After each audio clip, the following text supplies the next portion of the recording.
성삼위 하나님을 진실로 사랑하고 섬기고 전하는 그런 신앙생활을 하는 우리 하영교회 성도 여러분이 되시기를 주님의 이름으로 축복합니다.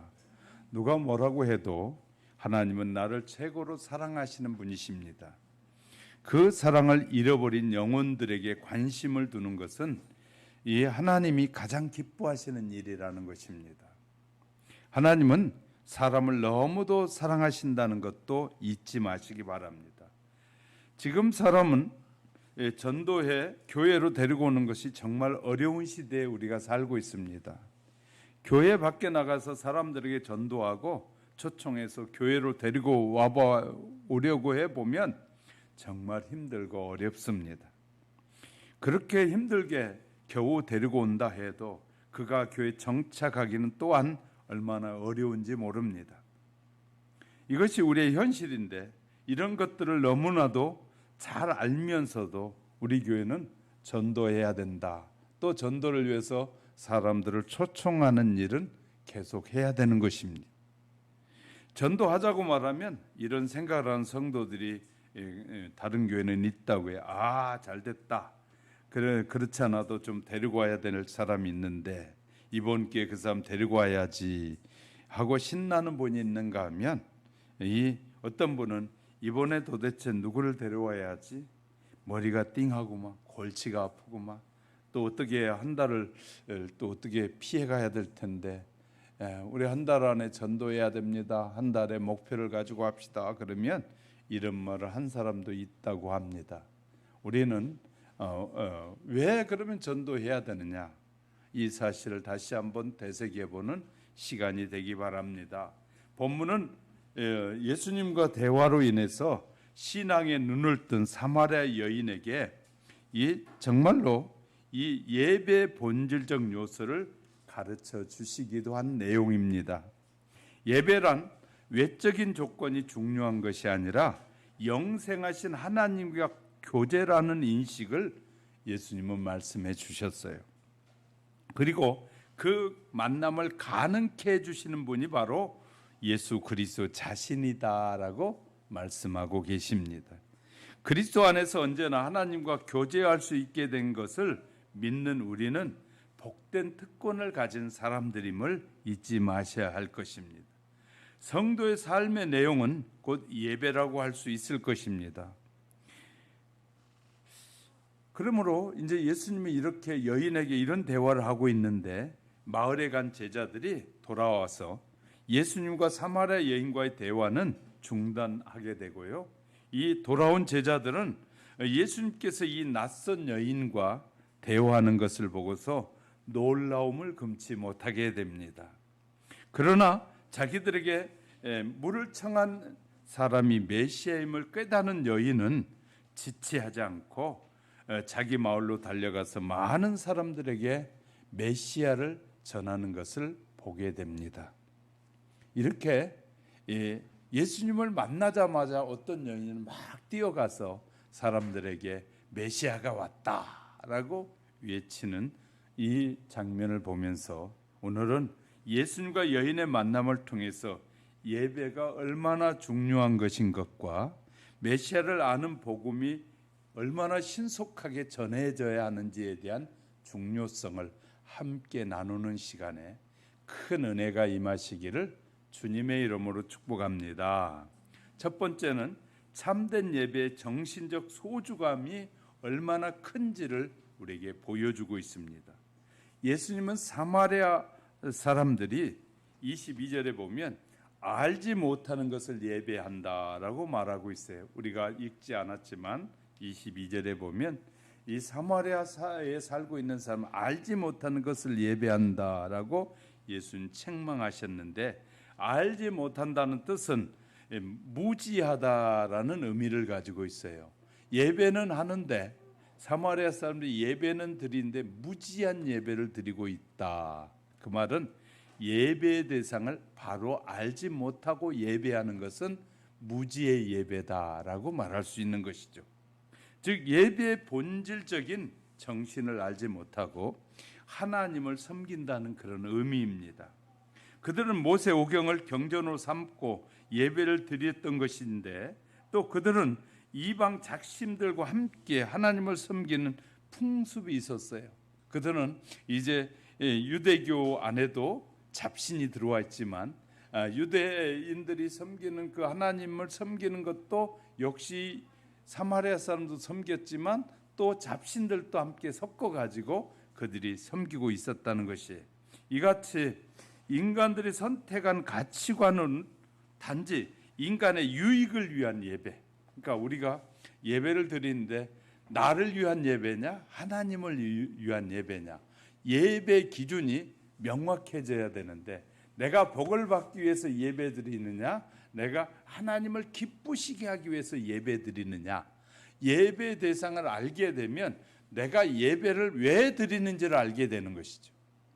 많은 사람들이 예배를 드리러 와서 눈치 보고 예배 드리고 그냥 시간 때우기 위한 예배 드리고 예배가 어떤 형식주의로 흘러가는 그런 예배가 너무나 많아요. 그런데 이 예배는 그런 것이 아니에요. 예배는 하나님, 절대자이신 하나님을 만나는 시간이거든요. 그럼에도 불구하고 우리는 예배를 때우려고 할 때가 너무나 많아요.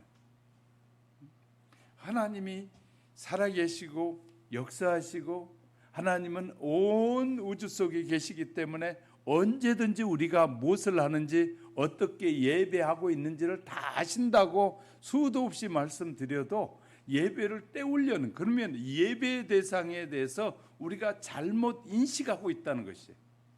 예배 대상, 내가 예배 드리는 그분이 어떤 분인가를 제대로 안다면 우리는 예배는 드리는 것이라는 걸 알게 되는데, 드리기 위해서는 뭐 해야 되냐면 준비해야 되거든요. 드리기 위해서는 늘 마음의 준비가 되어 있어야 되고 무엇을 말씀하든지 믿고 따라야 되잖아요. 그러니까 우리가 이런 예배를 드리는 데 있어서 예배 대상을 내가 어떻게 인식하고 있느냐에 따라 예배가 달라진다는 것입니다. 자, 혹시 오늘날 교회 내에 자기 교파의 특성을 말할 뿐만 아니라 혹 자기 신앙의 취향을 강조하거나 특정한 교리만을 강조하는 것은 주의해야 되고 반성해야 될 일이거든요. 성도의 편협한 신앙과는 자신뿐만 아니라 사회의 모든 문제와 직결되고 결국은 예배의 목적인 하나님께 영광이 드려지지 못하는 거예요. 우리가 예배의 대상을 잘못 알게 되면 많은 예배는 드렸는데 예배 드린 자답게 살지 않는 것이에요. 예배의 대상에 대해서 내가 정확하게 알고 내가 예배하는 분이 어떤 분인가를 알았다면 우리가 바르게 살아야 되는데, 왜 기독교가 사람들로부터 인정받지 못한 종교로 전락해 가고 있느냐 하면 바로 믿는 사람 한 사람 한 사람이 하나님의 말씀대로 살면 되는데 조금 어려움이 있고 조금 시련이 있고 조금 문제가 있다고 하나님의 말씀에서 벗어나 자기 생각대로 믿으려고 하고 하나님의 말씀에 순종하지 않는 삶을 살기 때문에 사람들로부터 멸시를 받게 되고 사람들로부터 손가락질을 당하게 될 것입니다. 우리의 신앙의 차원이 하나님을 우리의 삶의 방편으로 여기는 것에 벗어나고 우리의 삶이 하나님 앞에 드려져야 돼요. 하나님이 뭘 원하시든지 내가 여기 있습니다, 쓰십시오 하고 내놔야 되는데 하나님 그건 안 돼요. 이건 내 건죠. 이것은 하나님의 것이요. 이건 내 것이요. 이런 개념으로 예배 드린다면 우리는 지금 예배에 대해서 잘못 알고 있는 것이에요.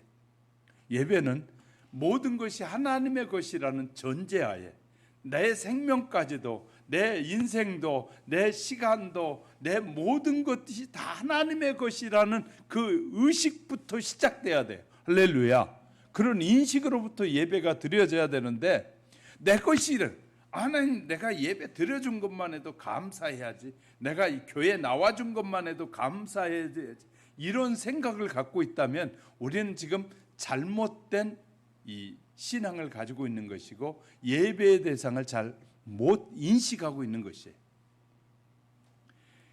예수님은 예배는 마음으로부터 드려야 된다. 그래서 24절에서 이렇게 말씀을, 영과 진리로 예배할지니라.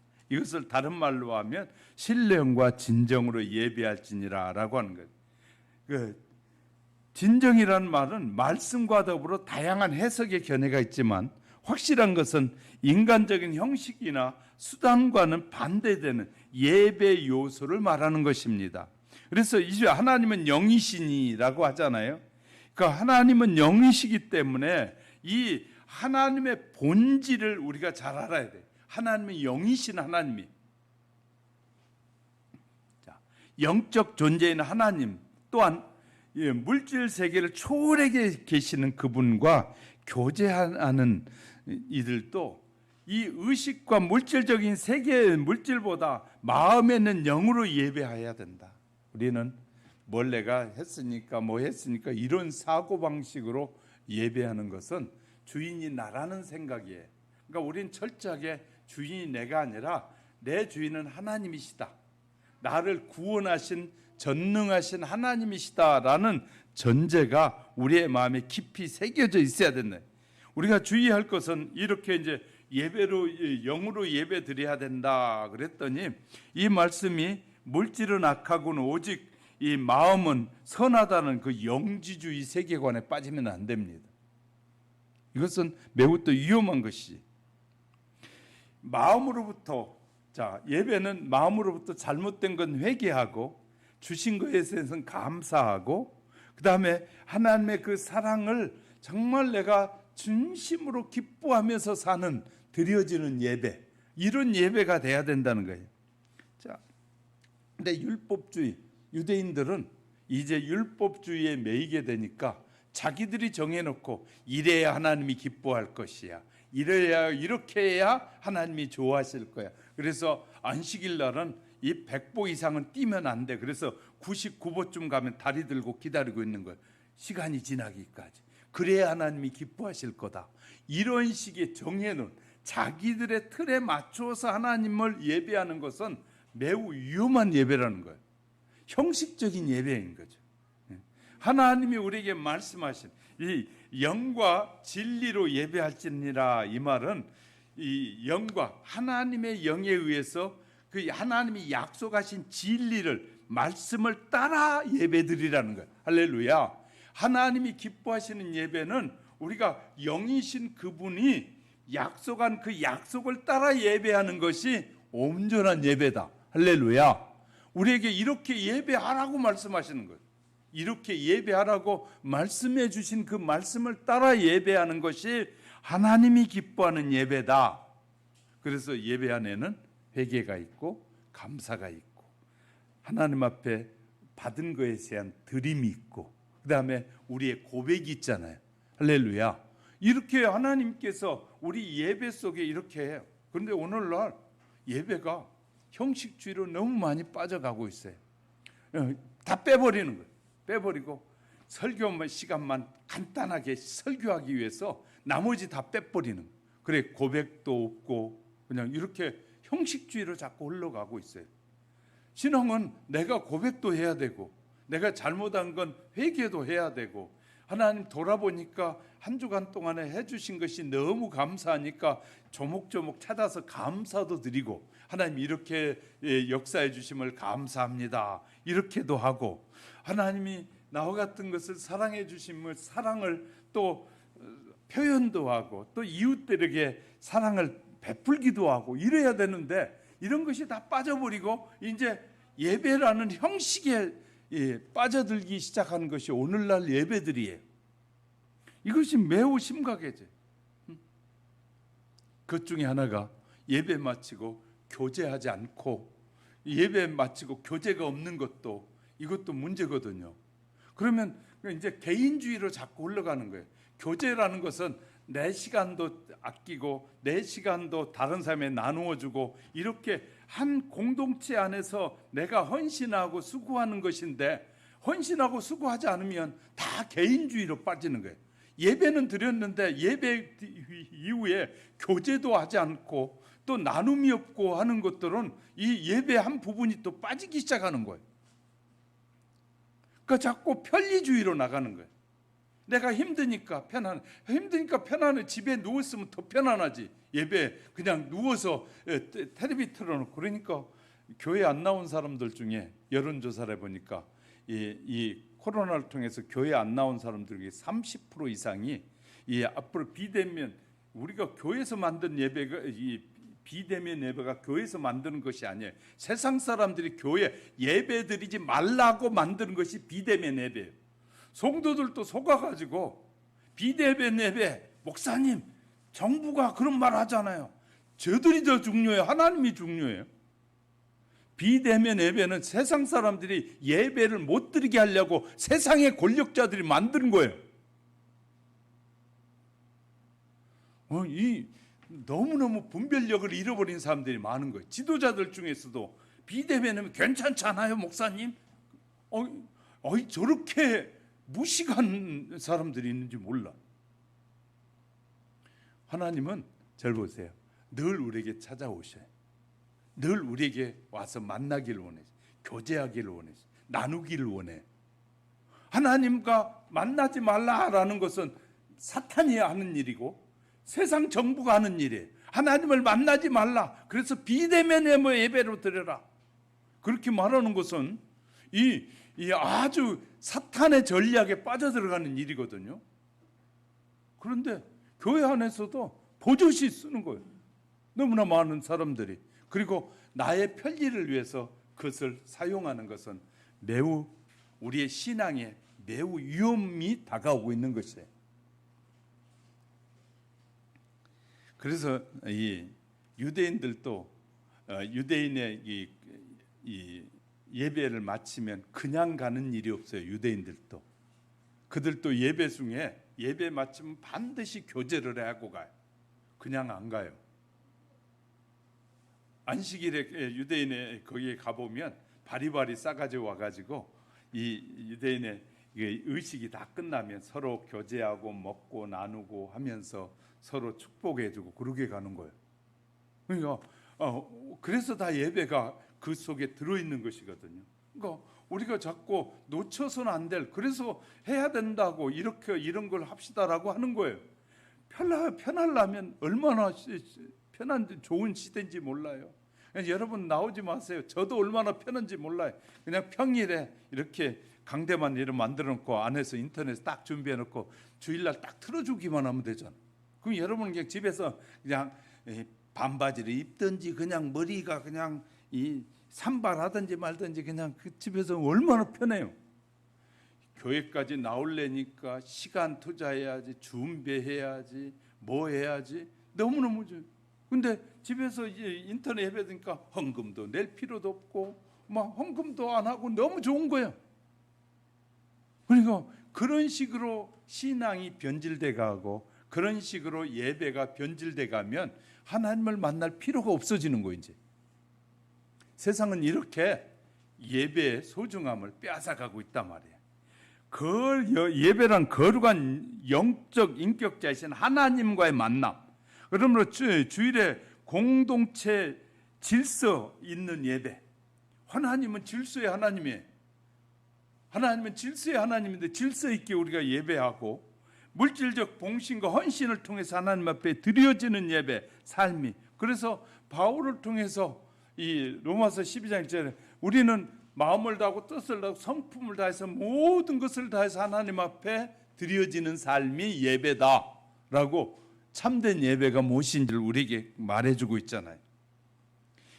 우리가 이렇게 바울이 지적했어요. 로마서 10장 2절 3절에 가보면 그들이 하나님께 열심히 있으나 올바른 지식을 쫓는 것이 아니라 하나님의 말씀을 따라 예배하는 것이 아니라 자기들의 편리를 따라 예배를 드리려고 하고 하나님의 의를 모르며 예수님이 율법의 마침으로 오셨다고 하는데도 예수님을 배제해버리고 그들은 자기 생각대로 예배를 드리고 있더라고 말이에요. 자, 절 보세요. 예수님이 오시고 난 다음에 이렇게 말씀하셨어요. 내가 구약에서 수많은 그 제물을 드린 거 하나님이 원하지 않는다. 이제 내가 하나님의 약속을 따라왔고 내가 십자가에서 피를 흘림으로 이제는 피 흘리는 제사가 아니라 예배하라고 우리에게 말씀해 주셨어요. 이렇게 우리에게 자세히 말씀해 주고 가르쳐 주었음에도 불구하고 지금까지 그들이 그렇게 피 흘림의 제사를 드는, 이제는 예수님이 우리의 모든 죄를 사했으니까 우리는 이제 피 흘리는 제사가 아니라 기쁨의 예배를 드려지는 거예요. 할렐루야.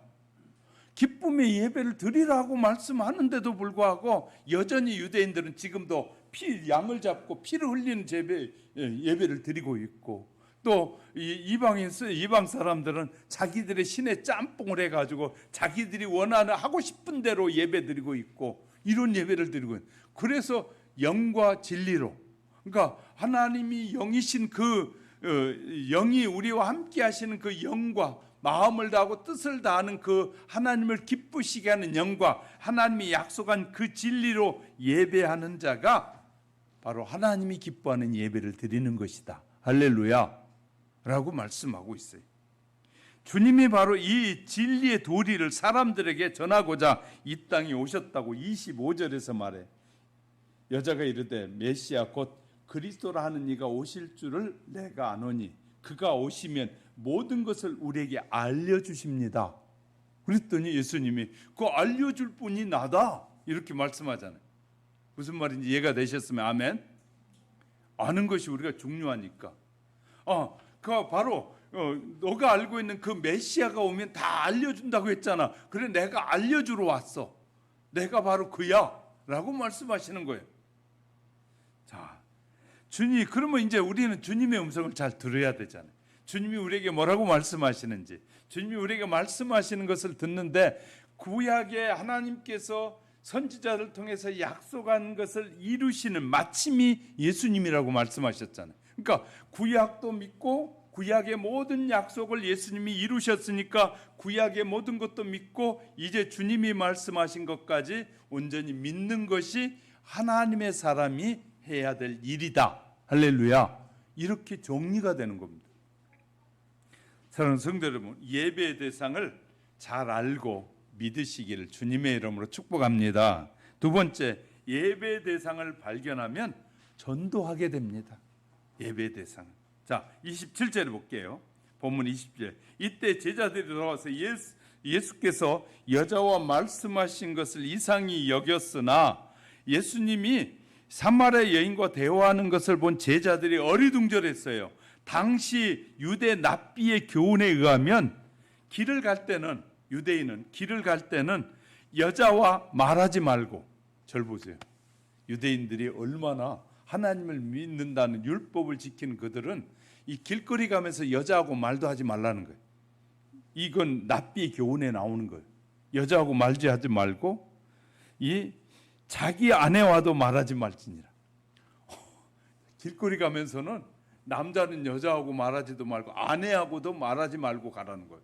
이것이 납비들의 교훈에 들어있어요. 그래서 유대인들은 그걸 지키는 거예요. 그래서 길거리 가면서 아내하고도 말 안 하고 가는 거예요. 그냥 걸어가는 거예요. 자, 이런데 그래서 여자를 멸시하고 여자들은 율법의 교훈을 배울 가치가 없다고 이 유대인의 납비에는 쓰여 있어요. 그런데 사마리아 사람은 유대인과 이방 사람이 섞인 사마리아 사람들, 그런 자들은 사람 취급도 안 해요. 개, 돼지 취급도 안 하는 거예요. 왜? 자기들도 그렇게 하는데 자기들은 이렇게 혼합된 민족이 아닌데 혼합된 민족이니까 아주 우습게 알잖아요. 그런 사상이 지금도 백인들에게 있어가지고요. 백인들은 인종차별하잖아요. 흑인들은 우습게 여기고 특히 우리 황인종도 우습게 여기잖아요. 자기들만 하얀 색을 가진 피부를 가진 자기들만 특별한 것처럼 여기는 사상들이 이 유대교 안에서 있었던 것들이 내려오고 있는 것이에요. 자, 여인과 얘기를 하는데 아무도 그런 사실, 그런 말하지 않았어요.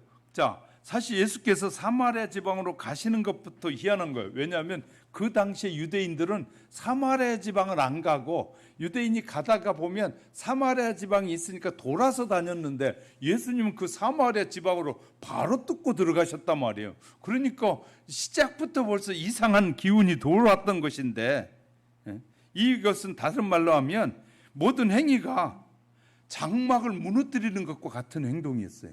유대인에게서는. 그러니까 예수님도 유대인의 핏줄로 오셨잖아요. 그런 유대인이 유대인의 전통을 지키지 않고 사마리아로 들어간 자체가 벌써 뭔가 장막을 지금 깨트리고 있는 것과 같은 의미예요. 그걸 보면서 제자들도 다 유대인이잖아요. 그런데도 아무도 질문하지 않았다는 거지.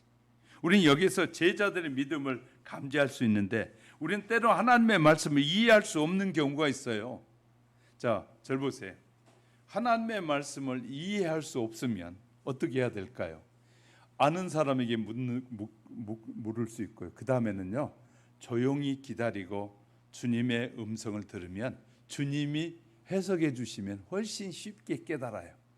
모르면 좀 가만히 있으면 좋은데, 모르는 사람이 아는 채 해버리면 아주 곤란해질 때가 많아요.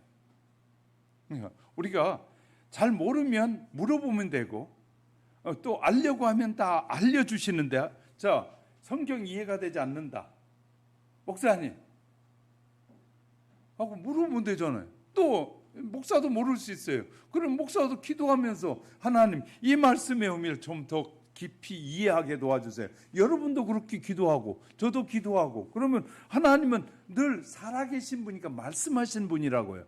하나님은 좋으신 분이라는 것은 무엇이든지 물으면 응답해 주신 하나님이시고, 무엇이든지 알고자 하면 알려주신 하나님이셔요. 할렐루야. 그러니까 우리가 모른다는 것은요, 모를 수 있어요. 그러나 모르는 것은 알려고 뭐 하면 돼요? 물어보면 돼요. 지도자에게도 물어봐도 되고, 그 다음에 하나님 앞에 물어보면 하나님이 해석해 주신 것만큼 더 확실한 해석이 없잖아요. 그죠? 근데 이제 많은 사람들이 해석을 할 때 이런 해석을 하는 거예요. 자기에게 유리하게 해석하는 것. 이것은 잘못된 해석이거든요. 객관적인 해석을 해야 돼요. 나에게도 유리하지 않고 다른 사람이 유리하지 않고, 하나님 왜 그 말을 하시려고 했을까에 포커스를 맞추면 우리가 오해하지 않는다. 할렐루야. 해석을 할 때, 이해할 때 하나님의 말씀을 듣고 우리가 이해하려고 하면 내 욕심을 거기다 집어넣고 해석하면 언제나 잘못된 해석이 돼요. 그러나 그것이 아니라, 그것이 내게 불리하더라도 그것을 깨달으면 내가 순종하겠습니다라고, 그런 자세로 그 말씀을 이해하려고 하면 객관성이 유지되는 거예요. 할렐루야. 이해가 되셨으면 아멘. 예배의 대상을 잘 아는 것이 너무너무 중요한 것이죠. 자, 깨묻지 말고 그렇게 알려고 하면, 예배의 대상을 발견했더니 버려야 할 것이 있어요. 자, 이 사마리아 여인이 주님이 네가 말했던, 그렇게 믿고 메시아를 기다린 그가 나다라고 했더니, 예수님을 만나자마자 이 여인이 버려야 할 것이 있었어요. 28절을 볼까요? 여자가 물동이를 버려두고, 사마리아 여자는 자기에게 물을 달라고 청하신 이가 메시아이심을 알게 되자 물동이까지 버려두고 곧장 마을로 달려가서 복음을 전하게 됩니다.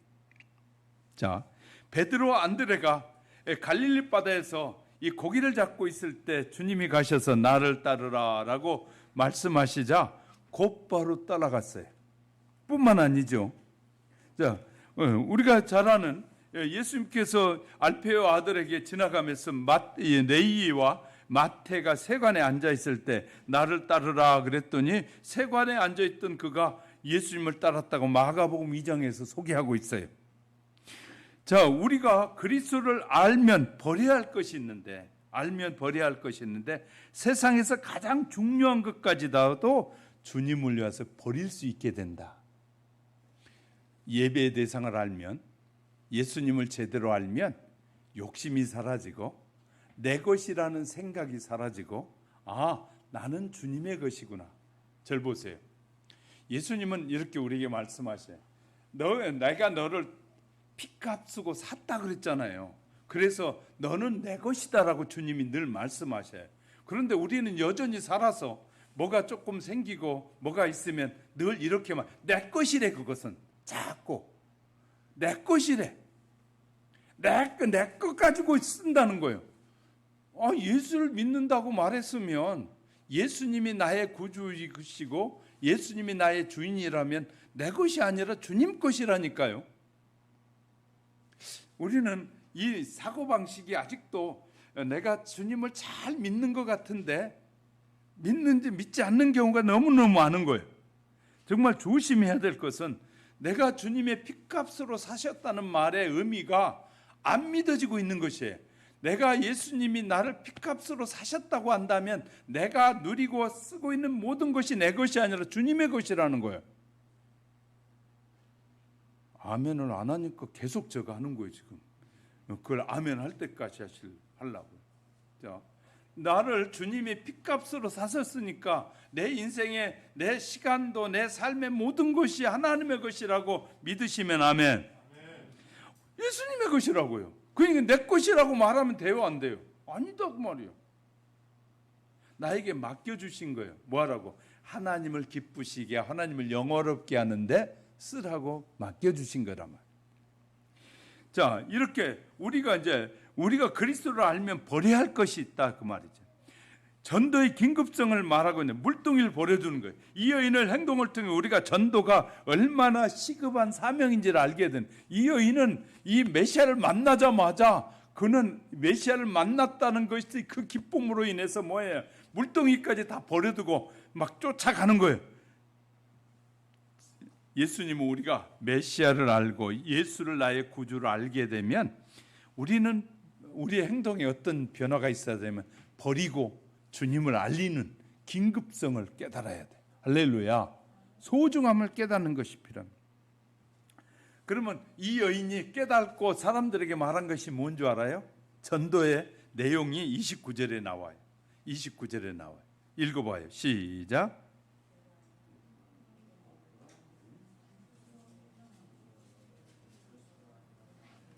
자, 나의 행한 모든 나의 행동을 잘 아는 분이 계시다.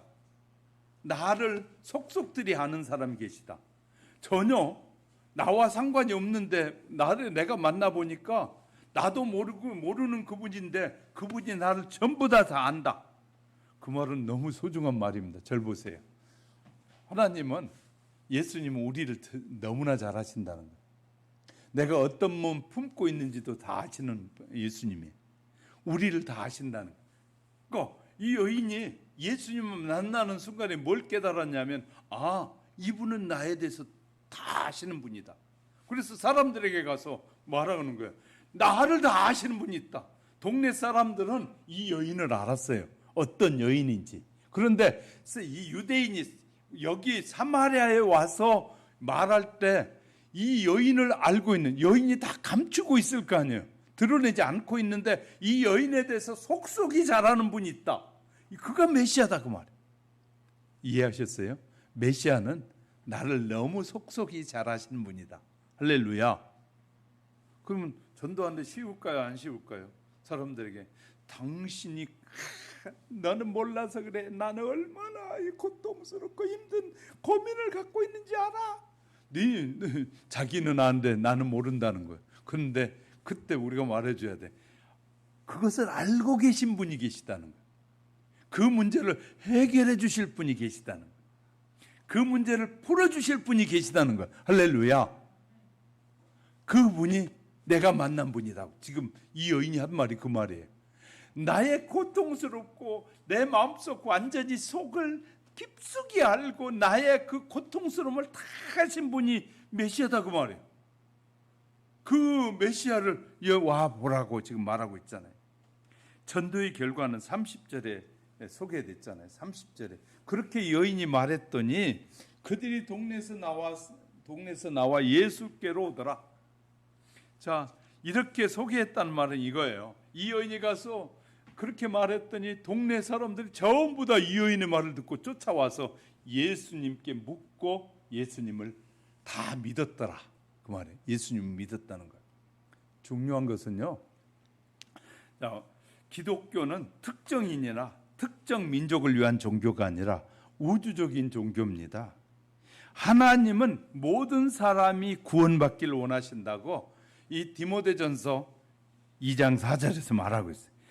열매와 결실은 하나님이 맺고 복음 전파는 우리가 해야 될 일이에요. 저와 여러분은요, 전하기만 하면 돼. 교회 열심히 교회 데리고 오게 하면 돼요. 교회 데리고 오면, 그러니까 저를 보세요. 전도도 하고 이 양육도 하고 하려면 힘들잖아요. 여러분은 뭐 하면 되냐면 막 데려오기만 하면 돼. 그러면 교회 안에는 양육팀이 있어가지고 막 양육해주면 돼요. 그러니까 지도자가 다 또 그 일을 하면 돼요. 그러니까 데려오는 사람 부지런히 나가서 내가 만난 예수를 보라고 막 데려오면 돼요. 그러면 그 다음에 뭐 하면 돼? 교회 안에 와 양육하면 돼요. 사랑하는 성도 여러분, 우리는요, 결과는 우리는 예측할 수 없어요. 큰 교회 많이 오는 교회들 있잖아요. 그 교회 뒤로 빠져나간 사람이 그보다 더 많으면 교회가 줄어드는 것이고, 빠져나간 사람이 없으면 그냥 현상 유지하는 거예요. 우리가 기억해야 될 것은 교회에 온다고 다 그 교회에 정착하는 거 아니에요. 그 교회에 와서 1년 있다가 2년 있다가 가는 사람도 있고, 이제 여기 있는 우리 분들은 거의 다 10년 이상 다 오래 이제 대부분이 됐잖아요. 그러니까 우리는 이제 우리가 이렇게 교제에서 맞기 때문에 같이 있는 것이잖아요. 나머지 사람들은 안 맞았어. 뭔가 걸리고 가니까 나가고 그런 거거든요. 그러니까 우리가 이제 이렇게 시간이 가면서 정착이 되는 거예요. 아, 나는 이곳이 좋으니까 이곳에 머물래 하고 머물면서 주님과 교제하고 주님의 일을 함께 해가고 이런 것인데, 내가 내려왔는데 다 가버리고 없네. 이것은요, 열매까지 다 자기가 보려고 하고 기대하는 것은 참 오버하는 센스거든요. 왜냐하면 그 열매를 맺고 그곳에 정착하게 하시는 분은 하나님이 하시는 것이지 우리가 하는 거 아니라고요. 하나님, 우리는 부지런히 그들이 예수님을 알고 예수님을 만나게만 하는 역할을 하는 거예요. 그 다음에 정착하고 하는 모든 과정은 하나님이 그 다음에 열매 맺게 하시는 거, 하나님이 하시는 일이다. 자, 늘 우리는 복음 전하는 사명에 순종하는 하나님의 사람들이 되시길 주의 이름으로 축복합니다. 세 번째는 무슨 일이 있어도 복음이 전해져야 되는 거예요. 왜? 본문에 한 여자가 너무나 많은 사람을 한꺼번에 전도한 기적과 같은 기막힌 실제가 소개되고 있는 거거든요.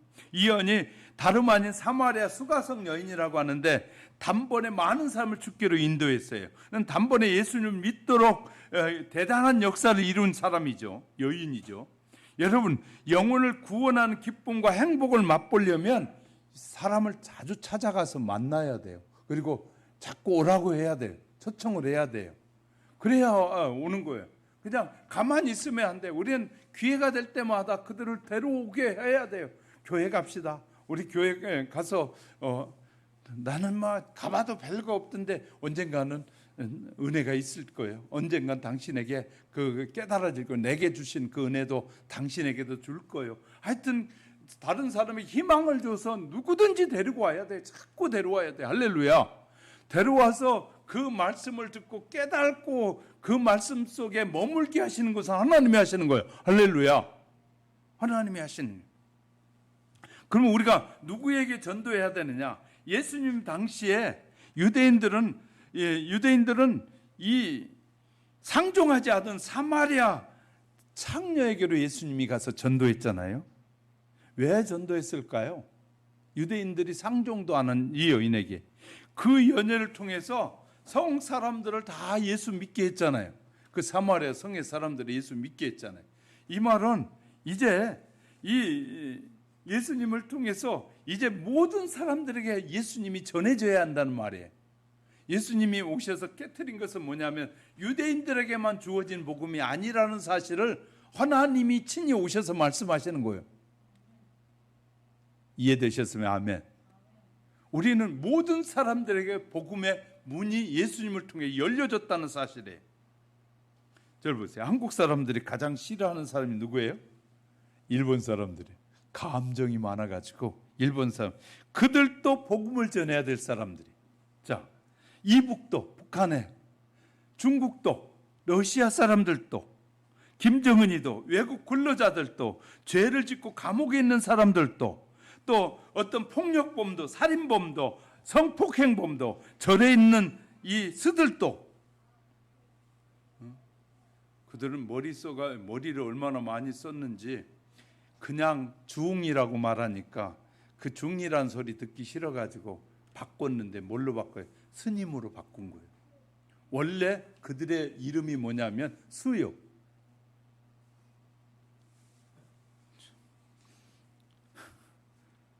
중의 본 이름이 뭐라고요? 스라니까요. 님자는 높임말이잖아요.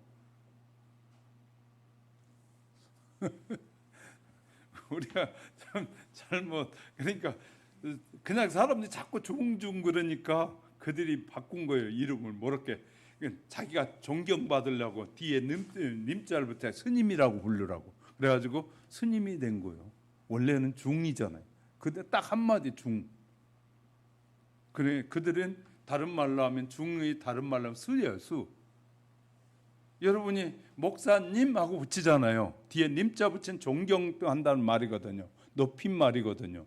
그 목사라는 직분이잖아요. 목사, 장로, 권사, 집사.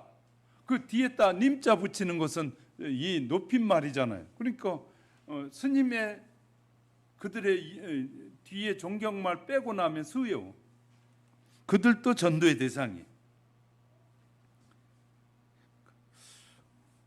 참 우리 하영교회 성도 여러분 참 경건하신 것 같아요. 제가 쓰라 그래도 그냥 넘어가고 이렇게 웃어주면 그래도 이해가 되는구나 그럴 텐데 웃도 않고 그러니까 굉장히 경건하신 분들. 우리 좀 경건이 좀 미소 띠면서 주의 말씀을 듣는 경건으로 조금 바뀌어지면 더 좋을 것 같아. 아멘? 이거 누구에게나 전돼. 그런데 중요한 것은요, 성도들이 전도하지 못하는 이유가 있어요. 예수님께서 사마리아 여인을 통해서 가르쳐 주셨는데 현대인이 전도하지 못한 5가지 원리, 핑계 때문에 이 전도가 안 되는 거예요. 사단이 넣어준 잘못된 사상 때문에 그런 거예요. 잘못된 사상을 우리가 바로 알아야만이 전도 잘하는 사람이 될 수 있다는 거예요. 주님이 와서 우리에게 사마리아 여인을 통해서 보여준 건 뭐냐면요, 5가지를 가르쳐 준대. 믿는 즉시 전도가 가능하다. 이렇게 아셔야 돼요. 믿으면 바로 전도할 수 있다. 자, 전도는 연륜이 있어야 한다는 생각에 우리가 빠져 있잖아요. 믿는 즉시 해야 되는. 본문 26절 볼까요? 예수께서 이르시되 내게 말하는 내가 그러하니라. 여인에게 메시아라는 말씀을 하자 쏜살같이 성에 들어가 바로 전도를 시작했어요. 믿자마자. 이 여인은 예수님을 만난 후 어느 정도의 시간이 가지도 않았고 10년, 5년, 1년, 한 달, 또 하루 단 1시간도 기다리지 않았다는 거예요. 예수님을 만나자마자 복음을 전할 수 있다는 거예요. 그런데 성도들이 머뭇거리고 망설인 이유는 실력이 있어야죠. 그래도 이 시간이 필요하다고 알아야, 성경을 알아야 전도할 수 있다고 말하는 이 사탄이 주는 고도의 잘못된 생각이에요. 고도의 생각이다.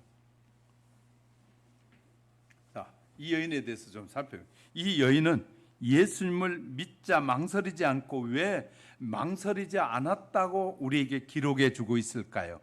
예수님만 믿으면 연륜과 직분이 없어도 즉시 전도할 수 있다는 사실을 우리에게 말씀해 주고 있는 거예요. 자, 그렇다면 전도하지 못할 사람은 아무도 없잖아요. 사실 교회 연륜이 있고 직분이 있고 교회를 오래 다닌 사람들수록 교회 전도 잘할 수 있어요, 못해요? 오래 다닌 사람 잘 못해. 왜? 오래 다닌 사람은 주위에 다 예수 믿는 사람들만 있어. 그래가지고 전도가 잘 못해. 그러면 누가 전도하기 쉬울까요? 이제 예수 믿기 시작한 사람이 전도하기 쉬워요. 이제 예수 믿는 사람 주위에는 안 믿는 가족들이 많고 안 믿는 사람들이 많으니까. 그러면 절 보세요. 오랜 묵은 닭 같은 우리들은 초신자가 오면 어떻게 해야 될까요? 이해가 되셨어요? 오랜 우리는 벌써 몇십 년 동안 저는 3대째 믿었으니까 이렇게 오래됐잖아요. 이제 묵은 닭 같은 우리는 그러면 전도를 잘하게 하고 교회가 부흥되게 하려면 어떻게 해야 될까요? 이제 예수 믿는 사람들을 최고로 잘 섬겨줘야 돼. 한 사람만 오면 그냥 그냥 권사님, 집사님, 안수 집사님 다 붙들고 그분에게 막 칭찬해주고 더 열심히 믿도록 막 기도해주겠다고 하고 막 밥도 대접해주고 데려올 사람 없냐고 하고 막 이래야 되는 거예요. 우리는 모르는 사람 하나 오면 가지도 않아요. 아이고 저 사람 왜 왔나 이렇게 벌써 색안경을 끼고 보는 거예요. 그러면 안 돼요. 그냥 그가 어떤 사람이든 그 교회 갔더니 세상에 온 성도들이 다 나한테 쫓아오더라 막 이래야 되는데 이래야 되는데 우리는 한 사람 왔다 가면 제 양반 간첩인가 이런 생각을 주면 안 된다는 거예요. 그러니까 우리는요 이제 처음 믿는 사람들에게 대단히 관심을 가져줘야 돼. 즉시 믿으면 전도가 가능하기 때문에. 이해가 되시나요? 아멘. 두 번째 지금 모습 그대로 전도해야 돼. 자, 전도는 모든 생활이 변한 후에 전도할 수 있다고 말하는 것은 잘못된 것이. 자, 4장 우리가 읽었던 본문 안 읽은 본문 앞에 볼게요. 4장 18절에 볼게요. 4장 18절에 자 읽어봐요. 시작.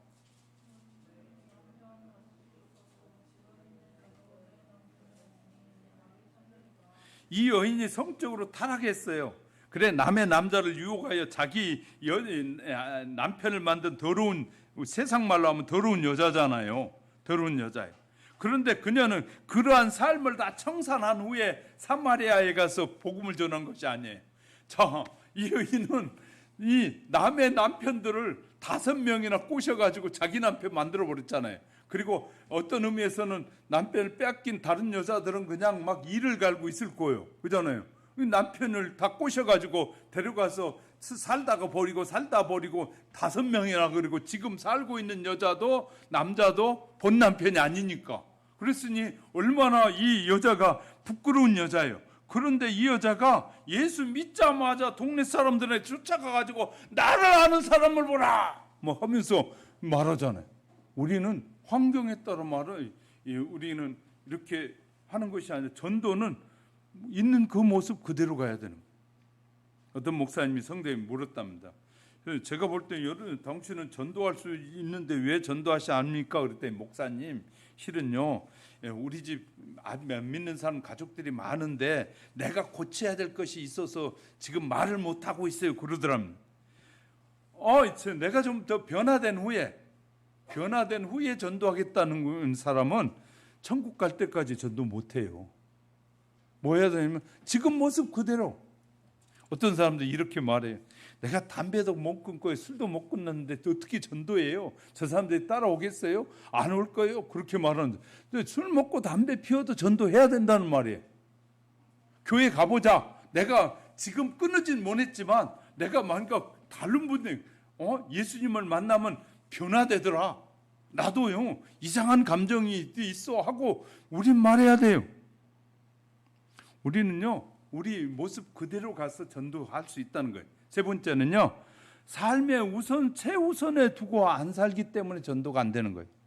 전도는 자선에 따라 이 두 번째로 두면 안 된다. 자 28절에 볼까요?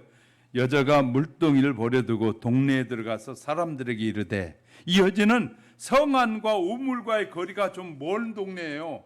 사마리아라는 그곳에서 이 여인이 왔던 그 우물물이 있는 데는 마을과 좀 떨어져 있는 곳에 우물이 있는 거예요. 그러니까 이 우물이 있는 이곳까지 왔어요. 그러니까 이제 이렇게 말할 수 있어요. 네, 스님, 내가 물 길러 왔잖아요. 이 물 항아리에 물 갖다가 집에다 잘 두고 동네 사람들에게 와서 전도할게요. 그러지 않았다는 거예요. 이 여인은 물동이를 아예 예수님을 만나자마자 물동이를 버려버리고 바로 그냥 뛰어가가지고 사람들에게 전도했다는 거예요. 우선순위가 내가 만난 예수님을 전해야겠다는 것이 우선이었단 말이에요. 이해되셨으면 아멘. 너무너무 중요한 것이죠. 20년 전에 이 만났던 의사 선생님이 이런 말씀을 하셨어요. 어느 목사님이 쓴 책에 보니까 자기가 20년 전에 의사 장로님을 만났는데 그 병원에 가서 만났는데 그 의사 장로님이 이렇게 말했다는 거예요. 저는 주업이 전도하는 것이고 부업이 의사입니다. 주업은 복음을 전하는 것이고 부업이 의사입니다. 그런데 그는 커다란 병원을 하면서도 병원의 의사 원장님이신데 그 장로님은 사는 집이 그 당시에도 조그마한 20평에 살더라는 거예요. 그래서 목사님이 하도 이상해서 물어봤다. 아니 이렇게 병원도 크게 하고 돈도 잘 보시는데 왜 20평에 살아요? 그랬더니 장로님이 이렇게 말했답니다. 실은요, 저는 하나님이 언제든지 부르면 해외라도 달려가야 되기 때문에 집이 크고 좋은 집에 살면 그 가지고 가기가 어려우니까 저는 다 털고 적은 집에 살다가 언제든지 주님이 해외라도 가라 그러면 보따리 쌀 준비하고 살기 때문에 집이 큰 집이 필요가 없습니다. 우리는요, 이 집이 많으면 이사하는데 참 어려워요. 근데 짐이 없으면 이사하기가 참 편해요. 그러니까 장로님은 이 세상에 살아가면서 의사지만 예수님을 만나고 보니까 자기가 누리는 모든 것이 그 별것 아니라는 걸 알았다는 거예요. 그렇기 때문에 집 큰 거 사는 것이 중요한 것이 아니라 어떻게든지 한 영혼이라도 전도해서 구원하는 것이 더 중요한 것임을 알았다고 고백하더랍니다. 얼마나 소중한 것입니까? 우리는 이 삶의 우선순위가 분명해요. 네 번째는요, 데려오는 것입니다. 전도는 말씀을 설득해서 그 사람에게 설득해서 믿어야 돼 막 하고 설득해서 하는 것이 아니라 그냥 데려오는 것이에요. 그래서 29절에 볼까요? 이 여인이 한 말이 있어요. 와서 보라는 거예요. 그리스도가 아니냐? 와서 보라. 그리스도가 아니냐? 수가성 여인의 전도 방법은 이제 막 예수님 믿었는데 아는 것이 뭐가 얼마나 있겠어요, 예수님을. 그러니까 이 여인이 한 말이 와서 보라. 여기에 있다. 절 보세요. 가슴이 뜨거운 사람은 가슴이 은혜 받고 뜨거우면 막 전도하게 되는데 우리가 전도하지 못하는 가슴이 식었다는 말이에요. 가슴이 식으면 우리의 가슴이 뜨겁지 않으면 식어지면 전도가 안 되는 거예요. 가슴이 뜨거우면 어떻게 합니까? 막 누구든지 찾아가. 우리 경희가 CLI로니까 다녀왔잖아요. 그때는 막 가슴이 뜨거워가지고 뭐든지 할 것 같았어.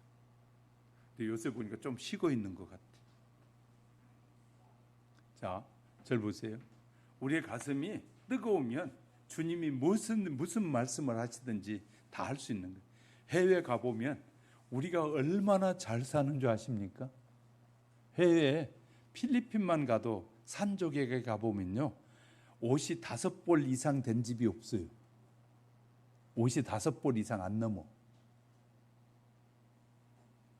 우리들의 장롱에 보면 수십 벌이 있는데 어디 가면서 이렇게 말해. 입을 옷이 없네? 우뚝하네요. 입을 것이 없대. 장롱 열어보면 이렇게 열면 옷이 그냥 꽉 100벌이 넘게 있는데 입을 옷이 없대. 근데 제가 저기 필리핀 민다나오 갔을 때도 그 마을에 산족들 마을에 우리 보고 이제 가서 한번 찾아가 보자고 그래가지고 같이 갔거든요. 산족지에 가보니까 집이 물이 안방에 물도 새고 옷이 한 벌, 두 벌밖에 없어. 그런데도 그 사람들 만족해. 우리는 100벌의 옷을 놓고 거기다 싸놓고도 입을 것이 없네, 사야 돼, 이렇게 말하잖아요. 세상에 그런 사람들이 동남아나 아프리카나 수십억이 그런 사람들이 있어요. 우리가 얼마나 잘 사는지 아시겠죠? 그냥 옷으로만 하나 비교해 볼게. 옷으로만. 근데 참 희한한 것도 하나는 있어요. 절 보세요. 아프리카 가보니까 동네 개들은 얼마나 많이 있는지 몰라요. 그런데 개가 있는데 굶어 죽어. 참 웃기는 세상이에요. 얼마나 웃기는 세상인지. 우리 같으면 굶겠어요. 그 다음엔 안 할게. 요새는 하도 말이 많으니까. 아니 동네에 막 개들이 막 우글우글 굴려다녀.